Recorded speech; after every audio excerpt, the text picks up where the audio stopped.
Welcome everyone to another edition of Play It Through, and on this edition it's Mickey Mania, the timeless adventures of Mickey Mouse, brought to us by Sony.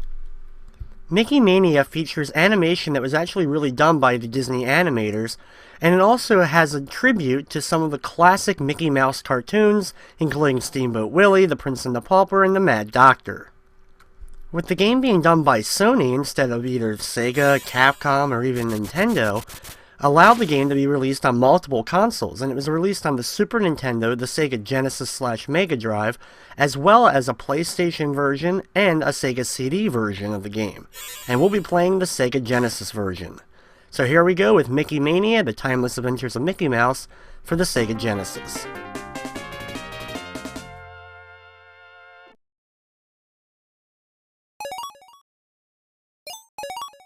When we start the game, we'll go into the options. You can select how many lives you have, of course your button scheme, as well as your difficulty. We'll be playing on the hard difficulty, but unfortunately, there is no difference as far as ending goes when you select the difficulty. When you start the game, the first level is Steamboat Willie, which then gives you the date that the cartoon was originally released, and this one of course being released back in 1928. And as the game starts up, you can see that Mickey Mouse, the main character of the game, is going to be in color, but for the first level, since everything was done in black and white, all the animation and stuff going on in the background here and all the other characters are black and white during Steamboat Willie. The game is actually very beautiful to look at.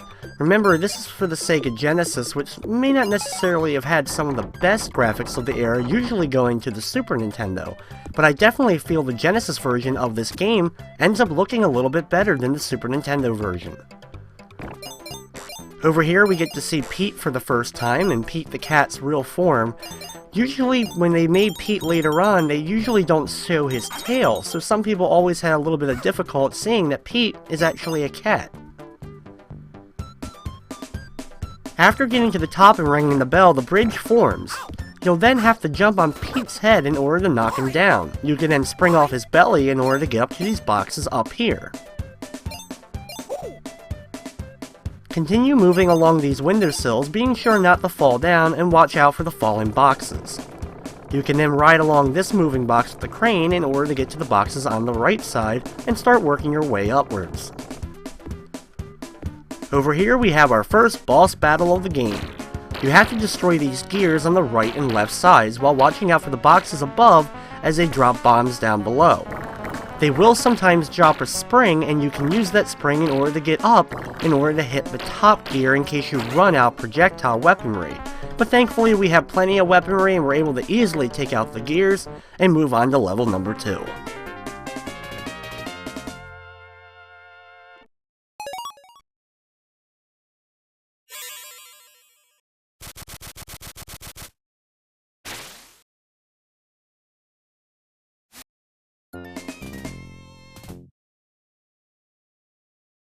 The second level of the game is the Mad Doctor, taking place in 1933. The Mad Doctor is one of the more popular Mickey Mouse cartoons, as it features a Mad Doctor who kidnaps Pluto, and Mickey goes through his lab in order to save him. The cartoon has remained popular enough and is even featured in the likes of the Epic Mickey series. In both games, the Mad Doctor is a pivotal character. The skeleton enemies that you deal with at the beginning of this level are rather tricky. These guys, not only do you have to destroy them by jumping on them or hitting them with a projectile, it's their explosion that becomes the real nuisance. You'll have to dodge in and out and in between all the flying bones when they do break apart in order to avoid taking extra damage. On the second screen, take out the skeletons that are swinging along the ropes and then grab onto the ropes so that you can swing back and forth. Watch out for the fire down below here from the fireplace, and then continue on and continue swinging across the gaps. You can see your health bar in this game is represented in the upper left corner by Mickey's glove, counting down how many hits you have left. The next segment is probably the toughest so far.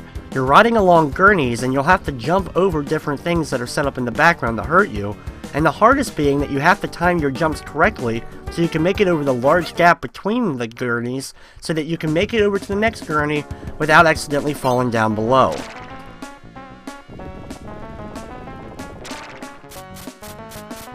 On the next screen we have a rotating tower segment. You'll see another one of these later on in the game. In this one, we're actually working our way downwards, watching out for flying bats of course, as well as barrels that'll try to chase us down as well. You can keep running away from the barrels for a long time, but eventually they'll get too close and you'll have to jump over them. This segment isn't too difficult, and thankfully there's a couple of stars along the way to replenish some of the health you may have lost in some of the other areas. Just be sure to use your projectiles in order to hit the bats from a distance, as it'll be easier to deal with them. Next up we have more skeletons, so hopefully you'll have a little bit of health before you make it to this segment, because you'll have to dodge them. One of the best ways to deal with the skeletons may be actually just jumping on them one time and then springing over them before they actually explode. That way you don't even have to deal with all the bones flying around.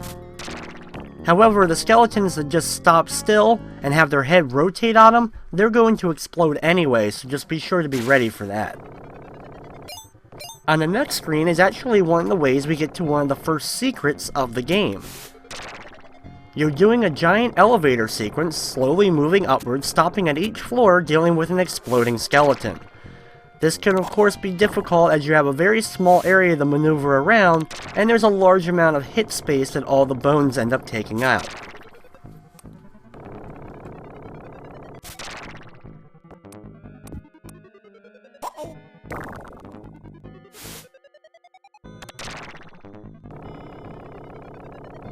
What makes this segment so tough is the fact that there is so many of the skeletons.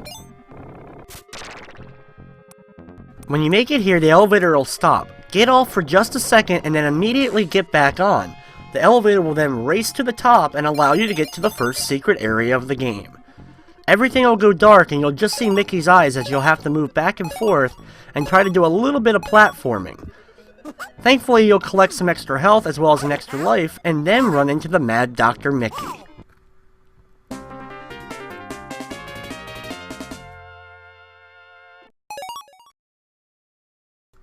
After that nice little Easter egg bonus, we then move on to the next segment of the stage. Here, you'll have to move this beaker over to the left side and get one of each color from the top into it. This can be a little bit difficult because the jumping is a little bit precise, but more so the bats keep respawning every single time you end up taking them out. Once you're able to get all three colors into the jar, it'll be gray. Push it all the way to the right, and then you'll actually have to jump on this button in order to start the flame. As you see, the concoction will start to burn up, sparks flying everywhere, eventually building and building until it explodes, destroying the door that we need to get past in order to make it to the next segment. Over here, it's time for the boss battle against the Mad Doctor himself, and this can be rather difficult. You can either jump on the Mad Doctor's head, or throw projectiles at him. Every time you hit him, he ends up throwing little beakers all around the room. You'll have to dodge in and out of all the beakers, as well as avoid the exploding bombs that he throws out as well. Thankfully, there's some health in the middle of the level, so if you had a decent amount of health going into this segment, you should be able to keep up your health enough that you'll be able to defeat him before running out of all the health. Once you deliver the last hit to him though, walk over to the right, and you'll save Pluto and move on to the next level.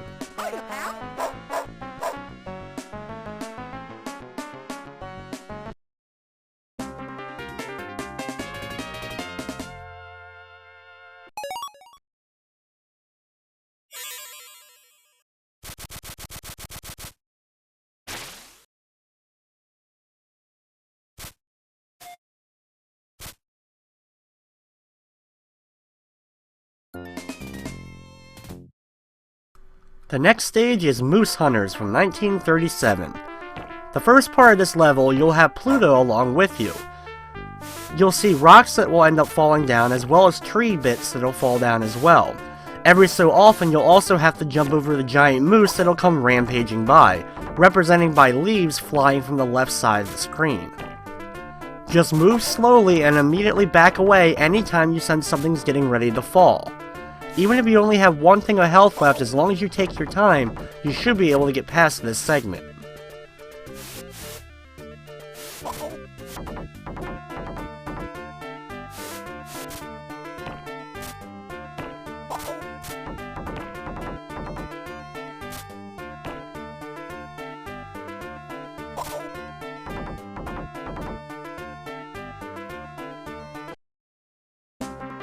After surviving the first part of the stage, you now move on to the second, which now has you being chased by a moose the whole time. This cool rotoscoping type effect as you're actually moving Mickey along is actually rather cool and looks really good on the Genesis. Along this segment, your goal of course is to stay ahead of the moose, and how you do that is by not hitting obstacles and not getting slowed down by some of the things along the terrain, but more importantly also picking up the apples. Picking up the apples allows you to go faster and allows you to stay ahead of the moose the whole time. Thankfully, they're pretty set up nicely so that you can hit a big stream of apples usually at a time, and that'll definitely help you out, especially if you end up hitting a few obstacles in a row. You want to do your best to avoid all the rocks and jump over the large amounts of water. Thankfully, you can walk on the grass and the dirt areas fine.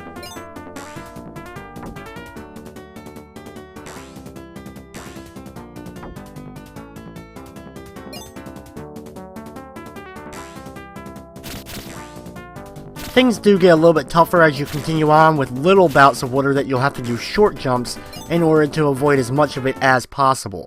Eventually you'll see a line written across the ground, you run across it, and you end up completing the level and move on to the next stage.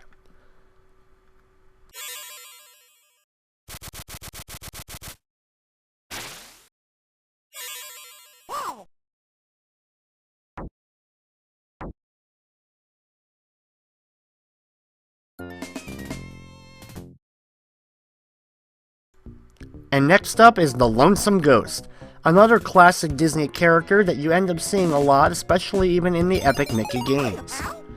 At the beginning of the level, jump down the middle gap. This will allow you to collect a little bit of extra health, 2 if you're lucky, at least 1 usually, and you'll land in a raft below. Then right along that raft to the far right, in order to land in the sewer type area of the house. Here we're introduced to really the core gameplay of the stage, which is avoiding the Lonesome Ghost himself, as well as being able to get up these large amounts of staircases. What happens is, after walking up a certain amount of the staircase, it'll end up turning into a slide, and you end up sliding back down. This is going to happen every single time, and once you actually start sliding down, you can start jumping a little bit in order to get yourself back up. But the thing about it is, with a Lonesome Ghost waiting for you at the bottom sometimes, you'll end up running into him and end up losing a little bit of your health.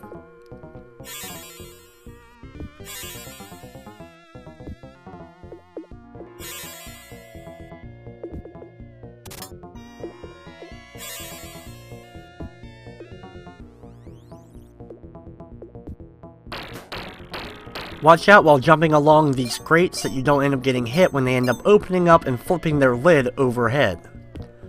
On the far right here, watch out for the bats and then jump back and forth between the left and right walls, working your way up the platforms and end up retracting back into the wall. Run quickly along the bridge so you get across before it ends up falling apart, and hopefully avoid the ghost while doing so. The next room is probably my least favorite room, probably in the whole game, as you have to move slowly along this barrel, as well as jump on it to avoid pressing down too much on it so it doesn't sink below. Of course, if it ends up sinking too far down below, Mickey ends up drowning in the water. You also have to be quick enough to get the barrel far enough over to the left so you can jump over to the next barrel, all while avoiding the Lonesome Ghost riding in his boat.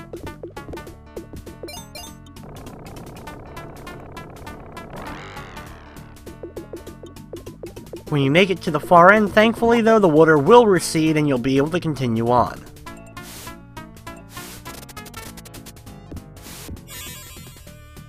When you make it into the upper left corner, be sure to grab the star for some health and then swing across the gap. During this segment, there is a lot of Lonesome Ghosts appearing.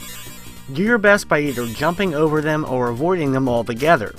What you'll have to do though is avoid their projectile fire and the hats they end up throwing out, while also jumping over to avoid them running into you. The thing that also makes this a little bit tricky is you also have to push this table over to the far right.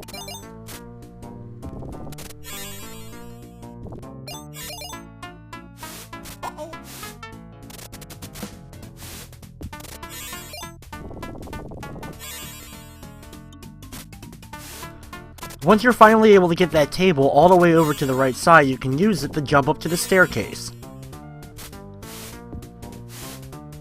You'll probably need some health, so be sure to grab the star in the upper right corner, and then move over to the left. Here, you'll have a walkway that ends up falling down every few seconds. Just be sure that you're not standing exactly where one of the Lonesome Ghosts ends up appearing.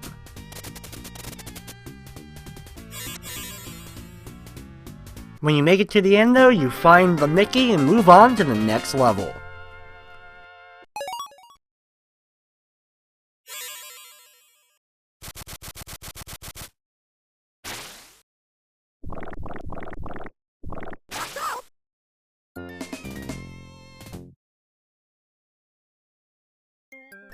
Next up is the Mickey and the Beanstalk level.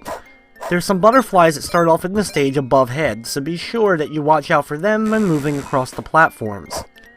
You'll have to dodge in and out of the projectile fire from this flower, while also bouncing along the beetles' backs. Use the apple down below here in order to grab some extra health, and then continue pushing it over to the right to get up. And a nice little added effect here, you'll have to push this flower pot over to the right and then use the water falling down in order to get the flower to grow. Once you've done so, you can then use it to the left side in order to jump up to this mushroom. While this is the Mickey and the Beanstalk level, interestingly enough, the giant does not make an appearance during this stage. Though, they did add an extra little area with the giant in the Sega CD and PlayStation versions of the game. While riding along the leaf, be careful of the bugs that move above the water, as they're pretty easy though to jump on since they lie so low to the ground. After a couple more beetles, you end up inside a cave area. Drop down below and continue working your way over to the right, watching out for falling rocks while doing so. The rocks end up exploding, but be careful that you don't end up getting hit by when they end up breaking. Besides the difference mentioned earlier, there's actually quite a few differences between this version and the other versions of the games. Different versions have different graphical styles, including the PlayStation version actually having completely redone sprites overall. The difficulties in each of the games is also a little bit skewed depending upon which version you play. This one seems pretty balanced, but some of the other versions may not be as balanced. When you make it up this ramp, hit the button on the right, and then move back over to the left, as you'll notice the bridge here has now disappeared and you can fall down. Down here, you end up riding into the giant spider. After seeing it, move over to the right quickly and then jump on this bug's back so you end up flying quickly out of the area. On this screen is another big difference between this and the Super Nintendo version of the game. Here you'll have to hit the buttons in order to get the plants to grow so you can make your way up each of the different platforms. There's a hidden level located in here that's only available in the Genesis, Sega CD, and PlayStation versions of the game, and unfortunately not available in the Super Nintendo version, though interestingly enough, the ending of the game mentions both of the hidden Mickeys, which includes the Mad Doctor, and the one we'll be finding here, even though he's not available at all in the Super Nintendo version. Hitting the question mark on the left side unlocks the band concert level. In this level, you're in a giant tornado working your way up boxes, making your way to the top. It's not too difficult, just wait for the exact right timing so you can jump between the boxes, and eventually you'll make it to the Mickey at the top. Since the Sega CD and PlayStation versions of the game also allow for some voice acting, they included dialogue from Mickey available in those versions of the game. It's also good to note that this is actually one of the first games, if not the first, that David Jaffe worked on. You may know him as the creator of the Twisted Metal and the God of War franchises. When you make it to the very top, you end up finding a whole bunch of little bonus things as well as the band concert Mickey.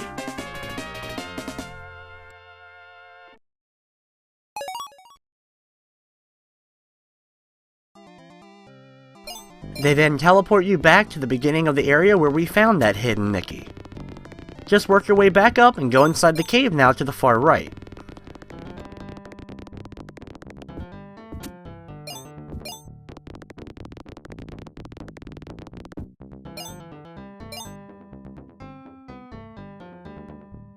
In this area, be careful using your projectiles in order to take out the beetles while in flight, or bounce along their back to get to this giant corkscrew in the middle.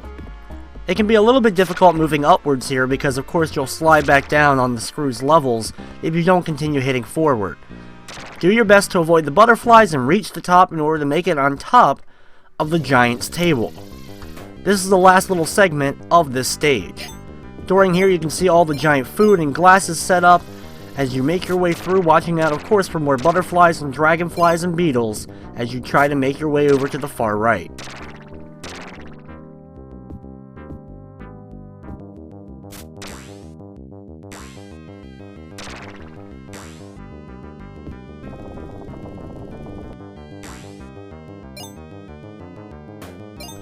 I always thought it was funny of the two beetles moving the orange wedges between themselves, as well as the two that are knocking it back and forth between themselves as well.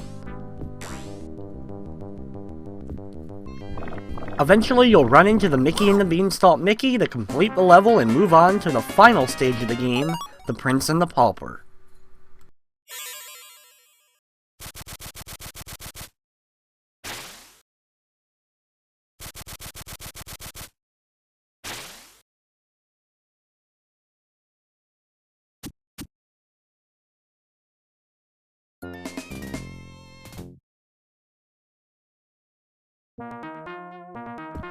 The Prince and the Pauper is easily the newest of the cartoons from Mickey Mania, taking place in 1990 when it was released.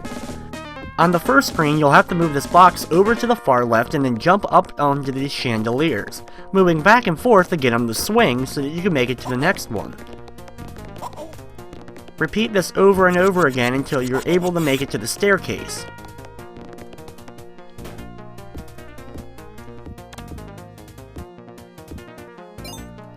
This is the longest and probably toughest level in the game overall, and being the last one, it makes sense. The main enemies you have to deal with in this stage are the weasels. Fans of Who Framed Roger Rabbit will easily remember the weasels, but the weasels even in that film were based on the weasels from the adventures of Ichabod and Mr. Toad.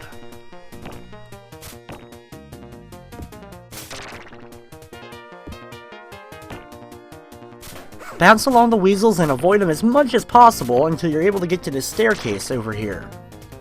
Thankfully the weasels take a few hits from the projectiles, and sometimes you'll have to take out the weasels before trying to get onto the platforms or areas where they're located. Some of them though, you can easily just bounce along their heads or jump over them altogether. Over here we run into the Pauper Mickey, but unfortunately we still have to find the prince who is being held in the dungeon.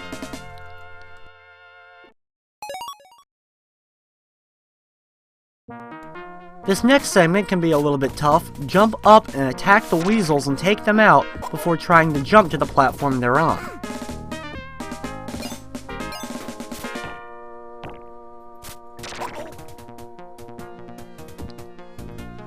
You'll have to do a pretty long jump though to make it between some of these platforms, and when you reach the top, be sure to hit the switch. Once you've done so, jump down and watch out for the fire that you can see in the background.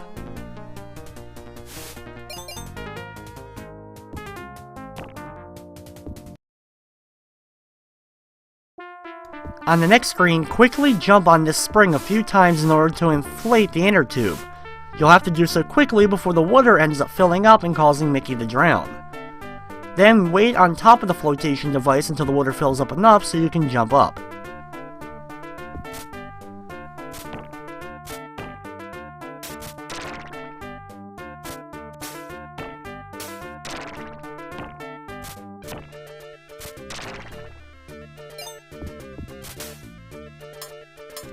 In this area, you'll have to ride along these moving platforms, and during their movement, they'll also run past a bunch of spinning, rotating spikes in the background as well. Just be sure to jump over the rotating spikes or duck underneath of them as you're riding along.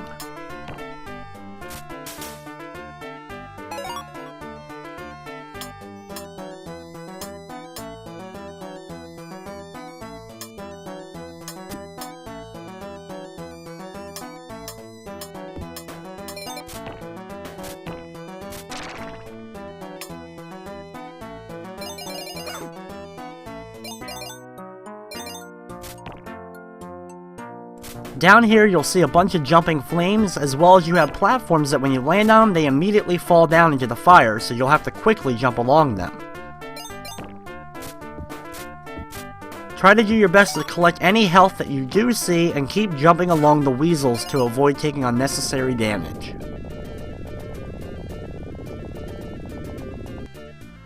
Watch out for the wall so it doesn't end up crushing you as you drop down those platforms.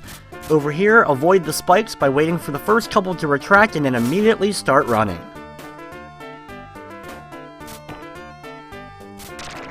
In the background here, you may notice a skeleton with actual Mickey ears on him.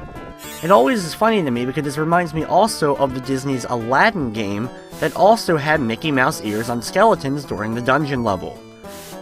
In the upper right corner, you'll end up finding the prince.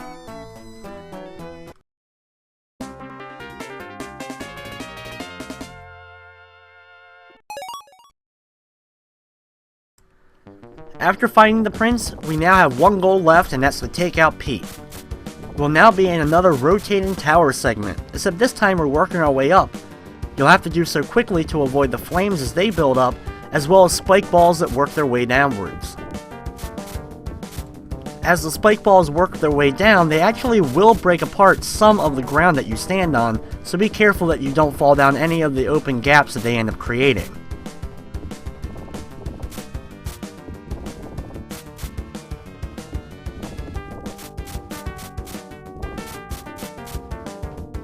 Once you reach the top of the tower, you'll end up going through the door into another segment where we have to avoid more flames as they build up. Here though, we have to deal with the weasels on the left and right platforms, and this can be a little bit tricky to avoid damage. Thankfully, the weasels are as far right or left on the platforms as possible, so this helps you land on the platform and work your way up avoiding them. Thankfully also, these weasels only take one hit to take out, instead of the 3 that we were normally used to throughout most of the level. Thankfully, there's some health at the top though to replenish most of your health bar before you continue over to the right. Over here, you'll have some more weasels to dodge, as well as swinging along some chains. Some weasels you will have to take out from afar before attempting to make it over to the platform they're on here.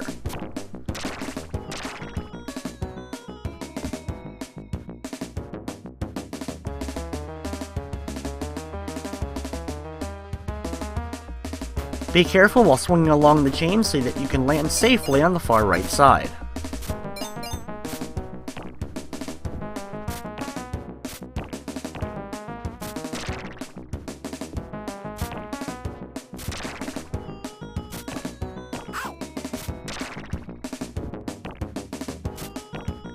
In the last little area, you'll have a bunch of weasels on some smaller platforms, and eventually you'll get down to the final showdown with Pete.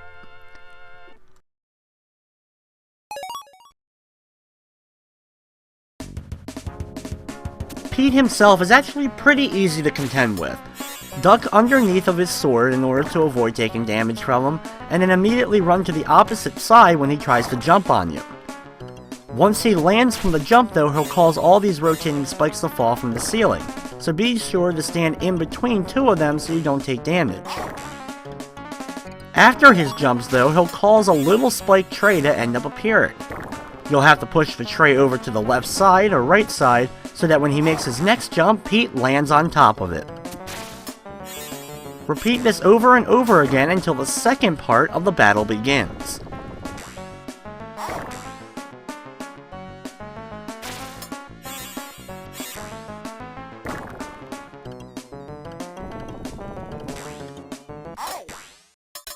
Eventually, you'll see a lever end up appearing.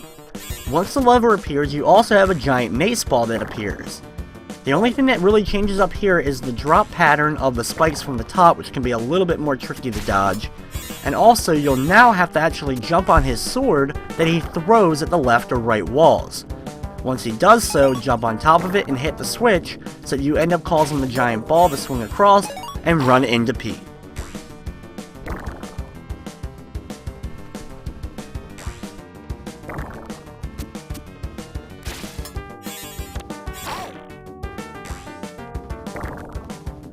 The only really tough thing about this whole boss battle is that it does take a good amount of hits to actually defeat Pete. and unfortunately some bad luck may come across your way as you're trying to dodge in and out of all the spikes that fall from the ceiling.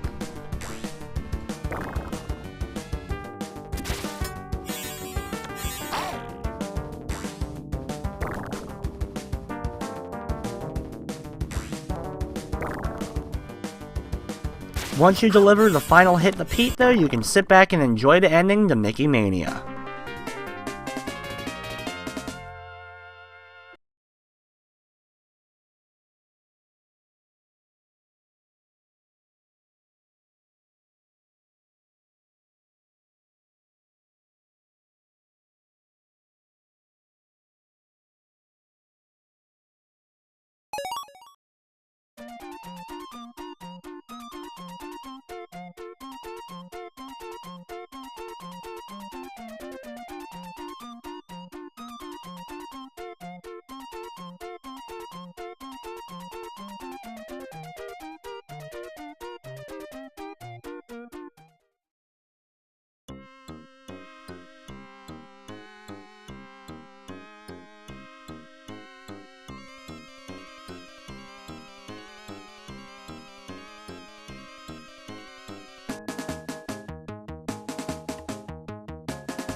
So after the roll call from each of the stages and all the enemies, you then get to the credits screen.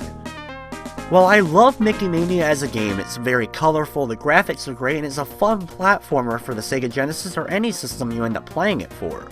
The one thing I do not like about the game is the ending itself. The fact that even if you find the hidden Mickeys of the Mad Doctor, as well as the one from the band concert, they mention, did you end up finding them? Well, of course we found them, and you still didn't change up the ending at all. And if you were playing the Super Nintendo version, the band concert isn't in the game at all, so it's impossible to find them, and they still mention it in the ending.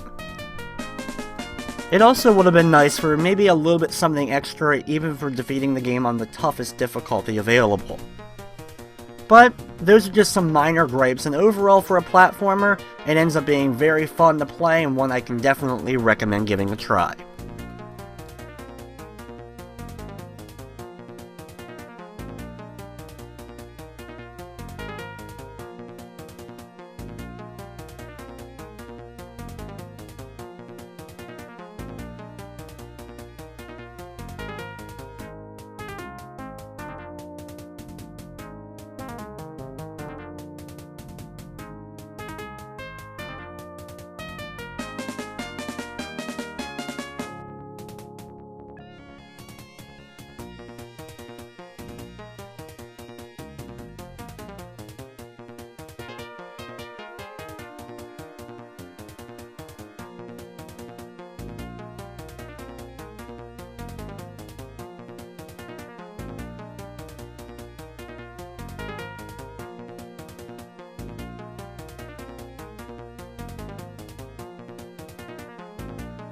And you gotta love at the end of the game, it says if you enjoy the game, please buy it twice. It then goes back to the Sega Genesis screen and you can start the game all over again. But with that, that's gonna wrap up this edition of Play It Through. I'd like to thank you for watching, and of course, I hope you enjoyed.